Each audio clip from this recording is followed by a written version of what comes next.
Alright guys, I'm here at Comic Con and I'm going straight to the Hot Toys. I want to see what the exclusives are, so let's take a look. Wait a minute, did I just get photobombed? Alright, enough of the stalling. Let's get right down to the good stuff. The main reason I came to the San Diego Comic Con. The Iron Man Hot Toy Collection. Fantastic. Yep, I was blown away.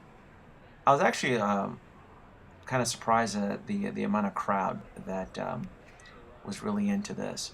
So it took me a couple hours to film this, only because if I was going to film this, I wanted to make sure that I focused on the detail and do a lot of close-up shots, because I know a lot of folks are going to be doing their own little videos on the Iron Man Hot Toy Collection. So I tend to set myself apart with detail, nice zoom close-up shots, the right lighting, and so forth.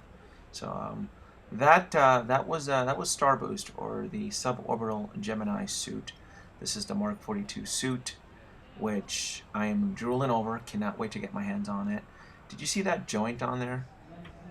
It's kind of interesting there. We have Igor here.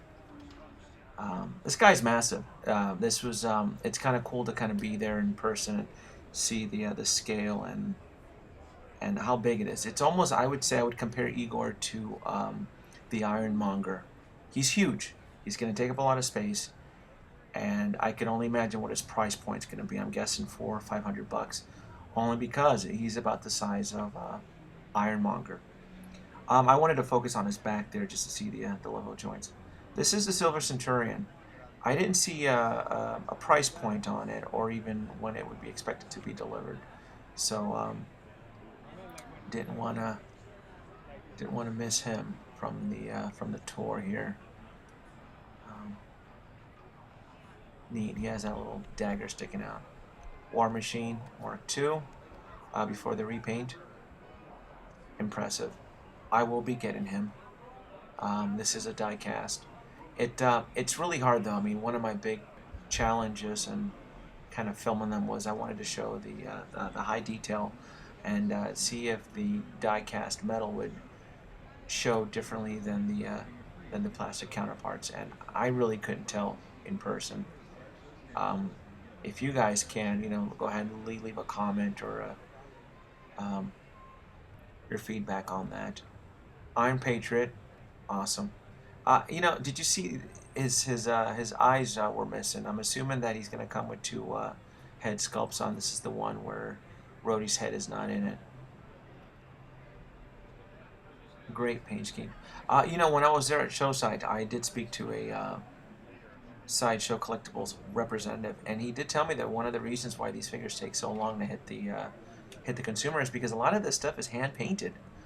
I was actually kind of shocked and happy, to justify the price point. I was keen on showing that little sticker there for the Iron Patriot. We have the Red Snapper here. Gorgeous figure. This guy's huge too. Very huge.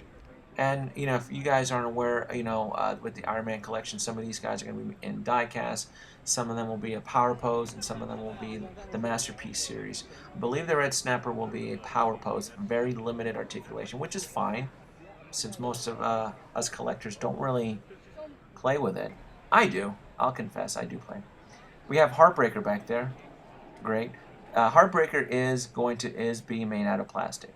He is part of the Masterpiece collection, and he is on pre-order right now through Sideshow Collectibles. Fantastic figure.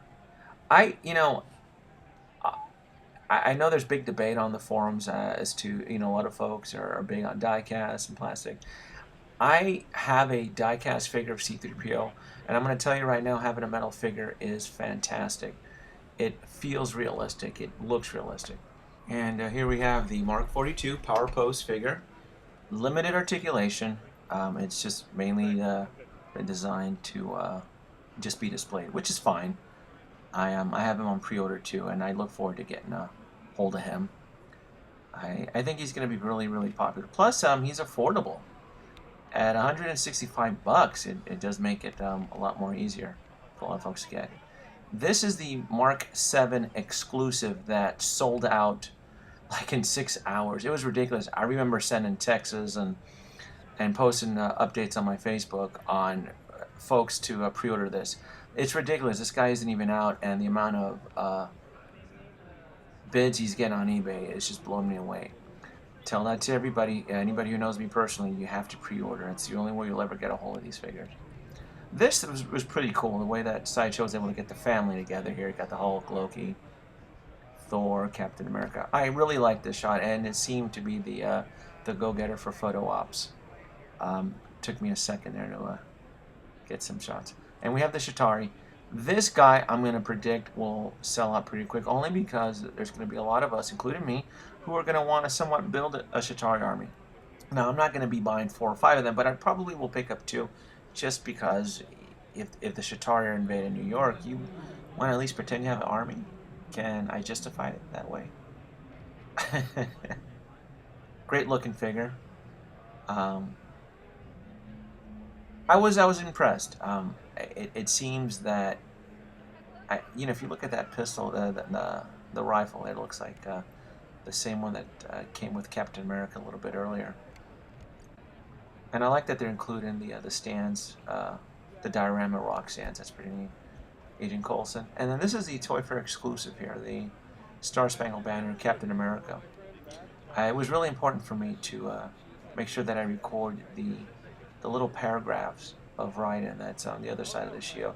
Only because, if I'm watching a review on this particular guy, to me that's really important. That's part of his character and this particular uniform that he was wearing at the time. So that was pretty good. I will most likely be picking him up. I like Captain America. To me, Captain America and Iron Man. Now here we go, the creme de la creme. The Hot Toys Hall of Armor, which has been held back, 3 or 4 times from what I can tell. It should have been out in March, and now it's sometime in September. And this was also really important for me to focus on, only because a lot of folks think that I somehow magically got this Hall of Armor directly from Hot Toys. So I wanted to show that if anybody has seen any of my videos, my Hall of Armor is a custom one-of-a-kind piece. This is the Tony Stark Test Lab version here, which I can't wait to get. This guy is on time from what the representatives there told me. He will be out in August, so I can't wait to create a visual tour on the Tony Stark Trinon's armor with my Hall of Armor.